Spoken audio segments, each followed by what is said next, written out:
Look at this loser. He thinks that people with attractive faces owe it all to their genetics, but he completely ignores the habits that got them there. How do you expect to be more attractive if you don't even know what those habits are? In this video, I'll teach you the secrets you didn't know about having an attractive face. Do you breathe poorly and didn't even realize it? Take Messi in his early days as a footballer when he was a teenager. If you look at his photos from that time, it's clear he used to breathe through his mouth, something many guys do without even noticing. 2009. This habit can have long-term consequences on facial development, such as a more elongated or recessed face and issues with dental alignment. Even though his physical performance today is impressive, that detail from his youth shows how breathing affects our facial structure. Now imagine someone who breathes exclusively through their nose and keeps their mouth closed at rest. That difference is no coincidence. What you do with your breathing defines how your face looks. Breathing through your nose, besides being what your body expects, decompresses your airways. Over time, this creates more space in the mouth, resulting in a wider and more balanced face.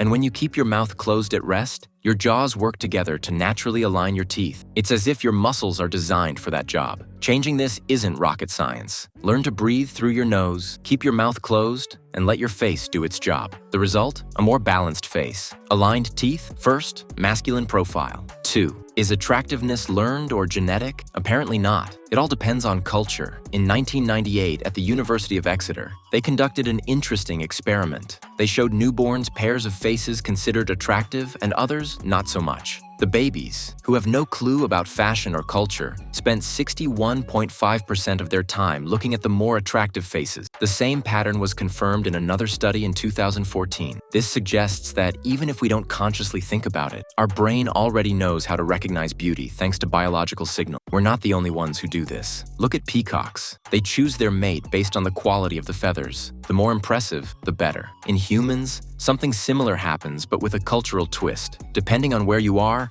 what's considered attractive can change. Although our biology plays a big role, culture also has its part. Number 3. Avoid artificial features. Because of this, you should think twice before going for aesthetic treatments that artificially change your face. Look, you've probably seen scenes in movies like the Smile series where the faces look eerie and give you chills. That doesn't happen by chance. It's the famous uncanny valley effect. This phenomenon occurs when we see something that looks human but not human enough to convince us it's real. That feeling of discomfort isn't just strain, it's part of a survival instinct. A 2018 study explained that when we see a human face, our brain expects certain natural traits and expressions. If something doesn't match, we feel rejection or even fear. It's believed this mechanism helped protect us from potential predators trying to imitate us. Now imagine applying this to aesthetic treatments. When someone over-modifies themselves, especially unnaturally, it can trigger that same effect. It's not just that you don't look good, it's also uncomfortable for others to look at you because something doesn't seem authentic. Instead, work with what you already have and enhance your natural features. That will amplify your appearance without forcing anything. Number 4. Training your face is possible. Did you know that a well-structured face not only makes you look better, but also makes you stronger and more functional? Think about it. A structurally balanced face handles more tension because its skull is better designed to distribute stress. That's why it's not just about aesthetics, but functionality. On the other hand, someone with a recessed jaw tends to tilt their head upward to breathe better, creating a chain of imbalances throughout the body. This bad posture affects the alignment of your shoulders, spine, and pelvis, ultimately limiting your physical ability. Look at someone like David Lade, a reference in fitness and aesthetic bodybuilding. His well-defined face isn't just attractive, it reflects years of proper training. Exercising with good technique and maintaining proper posture not only shapes the body, but also impacts facial structure.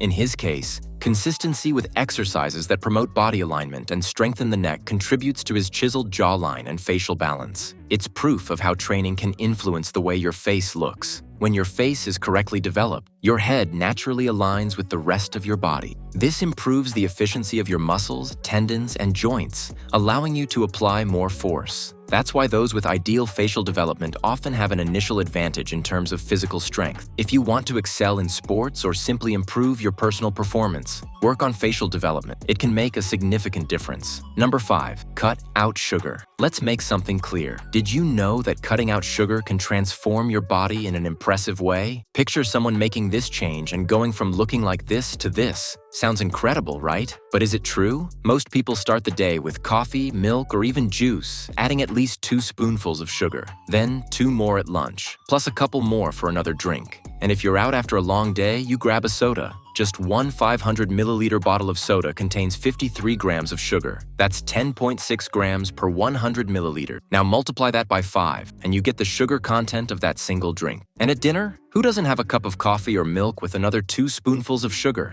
Add it all up, and you've consumed 229 grams of sugar, equivalent to 916 extra calories. Imagine what would happen if you cut out that sugar. What if, instead of sugar, you used stevia to sweeten some drinks? And what if, instead of regular soda, you occasionally drank a zero-calorie version? Of course, the best option would be plain water. If you don't like the taste, add some lemon juice. With these simple adjustments, you could create a daily deficit of 916 calories. To lose 1 kilogram of fat, you need a deficit of 7,700 calories. So with this small change, you could lose 1 kilogram of fat every 8 days. This shows that losing fat doesn't have to be so complicated. You just need to make small but effective adjustments. 6. The importance of posture. Did you know that a recessed jawline is closely tied to poor body posture? If you developed the habit of keeping your mouth open all the time as a child, your jaw likely didn't grow upward and forward as it should have. Instead, it grows downward, changing the gonial angle and leaving less space in your airways. To put it simply, a well-developed profile has enough space for easy breathing, while a recessed face makes the airways narrower, forcing you to compensate in less healthy ways. People with a recessed jawline tend to unconsciously tilt their heads up and forward to open their airways and breathe better. This causes the infamous forward neck posture. It's a compensatory posture, but it doesn't just affect the neck, it also impacts the tongue. When the head is pushed forward, the muscles related to the tongue struggle to function properly, leading many people with forward neck posture to keep their mouths open at rest. These bodily adjustments, like pushing the neck forward and changing tongue posture,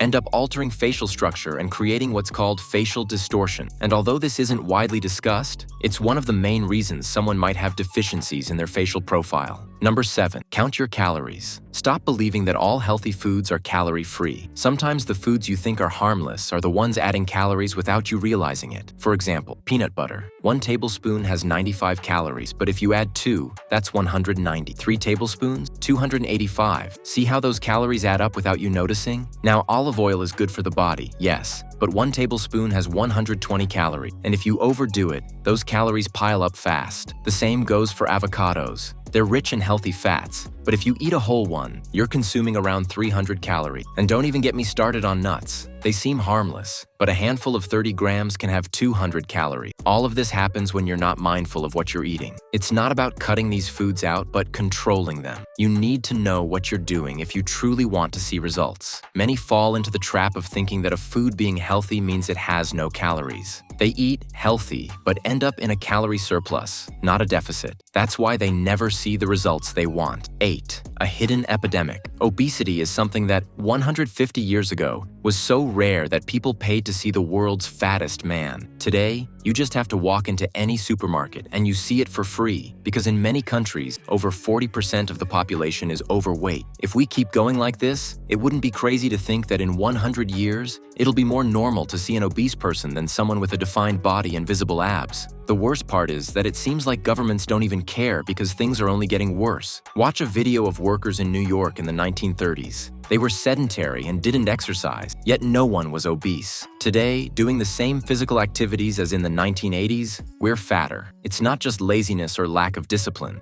We live in a toxic environment. Everything we consume is loaded with things that harm our bodies. Packaged foods are full of preservatives, trans fats, and chemicals that do nothing good. The animals we eat are raised with hormones. Vegetables are sprayed with pesticides. And even toothpaste contains fluoride. Every day, you shower and drink water loaded with chlorine and heavy metals. And if you seek help at a hospital, chances are they'll prescribe something that only masks the symptoms. This isn't a coincidence. Companies and governments don't care about your health or whether you become your best version. They only care about selling what benefits them. That's why no one but you will take control of your quality of life. The key is to wake up. Stop accepting what's handed to you without questioning it. We live in a time when mediocrity is rewarded, though only on digital platforms. Because when you step out of Twitter and face the real world, that girl you like doesn't prefer the fattest guy in the group. So don't be fooled by a world that normalizes mediocrity. Be different. Identify the factors holding you back from reaching your best version and avoid them at all costs. No one else will do it for you. If you like this video, hit the like button and subscribe. See you in the next video.